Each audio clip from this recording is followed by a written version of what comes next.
ग्वालियर महानगर में एक ऐसा मंदिर है जहां साल में एक बार छोटी दिवाली या नरक चौदस के दिन यमराज का अभिषेक किया जाता है।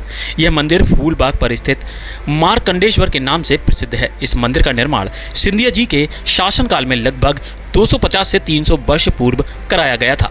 उक्त जानकारी मंदिर के छोटे महंत पंडित महेश शर्मा ने दी। उन्होंने जानकारी देते हुए बताया कि आज ही के दिन भगवान श्री कृष्ण ने नरकासुर का वध किया था और उसके यहाँ से 16,000 कन्याओं को मुक्त कराया था। उन्होंने बताया कि मार्कंडेय नाम के ऋषि को लेने जब यमराज आए तो उन्होंने शिवलिंग को आरलिंगन कर दिया।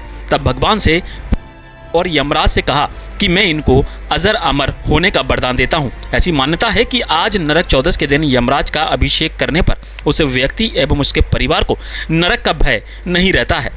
पंडित महेश शर्मा ने बताया कि आज के दिन तेल स्नान करने के बाद तेल का दीपक दक्षिण दिशा में रखना चाहिए। न्यूज़ इम्पैक्ट के लिए विनोद गुप्ता की रिपोर्ट।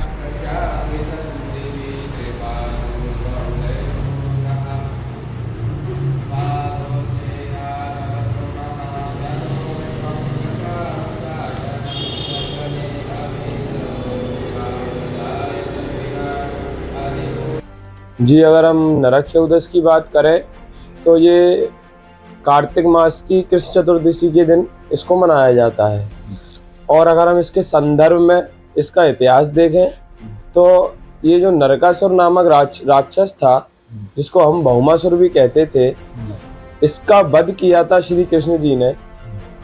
और इसके वध के उपरांत जो नरकासुर था, इसका वध उन्होंने इसलिए किया था क्योंकि नरकासुर को ये ऐसा वरदान मिला था कि इसकी जो हत्या होगी या फिर इसकी जो मृत्यु होगी वो सिर्फ स्त्री के हाथों ही होगी। इस कारण से इन्होंने 16,000 कन्याओं का अपहरण कर लिया था।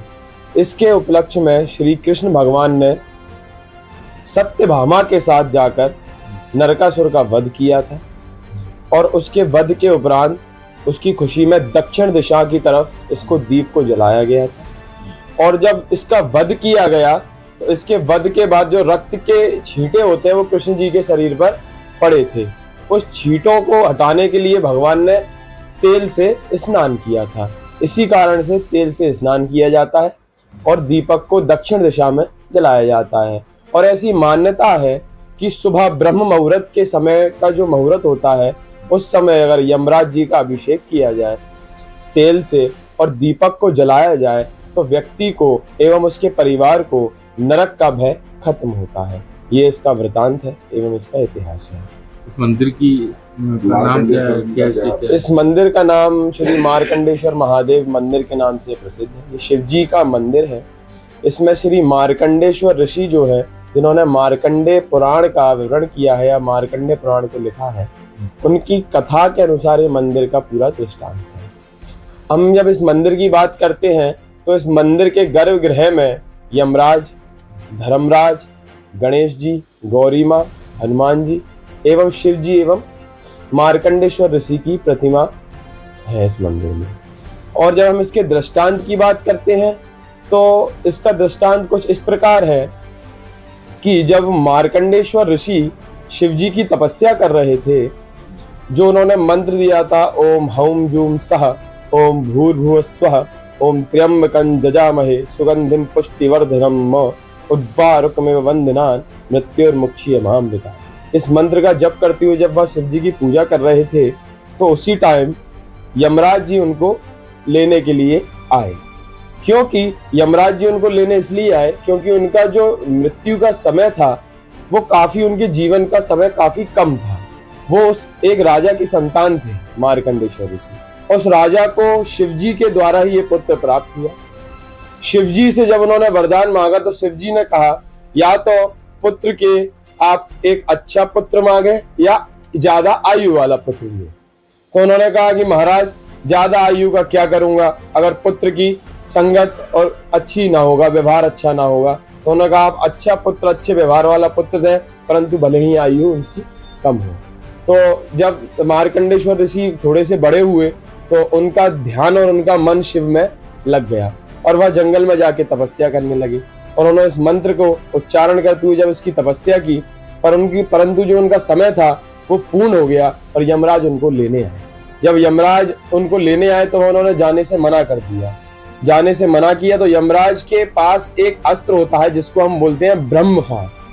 उन्होंने ब्रह्मफास का प्रयोग, ब्रह्मफास जब किसी पे चला दिया जाता है या किसी से उसके बांध लिया जाता है तो उसका छूटना मुश्किल हो जाता है।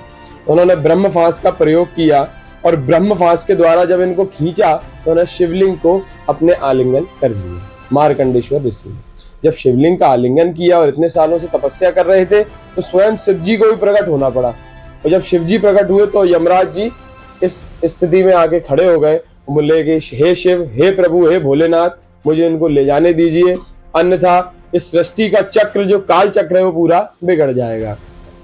शिव जी कहते हैं, हे यमराज, नरक के देवता, आप ऐसा नहीं कर सकते हैं क्योंकि इनको जो वरदान दिया है और ये इस पृथ्वी पर जो आए हैं ये मेरे वरदान से ही आए हैं और इनका जो समय चक्र है वो मेरे समय चक्र के अनुसार ही चलेगा।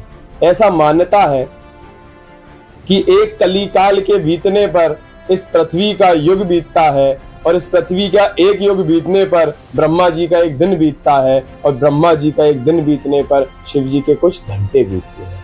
इस हिसाब से देखा जाए तो मार्कंडेश्वर ऋषि, उस हिसाब से उनकी आयु अभी पूरी नहीं हुई थी और जब शिव जी ने उनको दृष्टांत इस प्रकार समझाया तो यमराज बोले कि मैं काल हूँ, मुझे इनको ले जाना पड़ेगा, अन्यथा सृष्टि का कालचक्र बिगड़ जाएगा। तो शिव जी कहते हैं, अगर तुम काल हो तो मैं महाकाल हूँ और इनको मेरा वरदान है, ये आज से अजर अमर हुए हैं। इस तरह का इसका दृष्टांत है। न्यूज इम्पैक्ट, नजर सिर्फ खबर पर।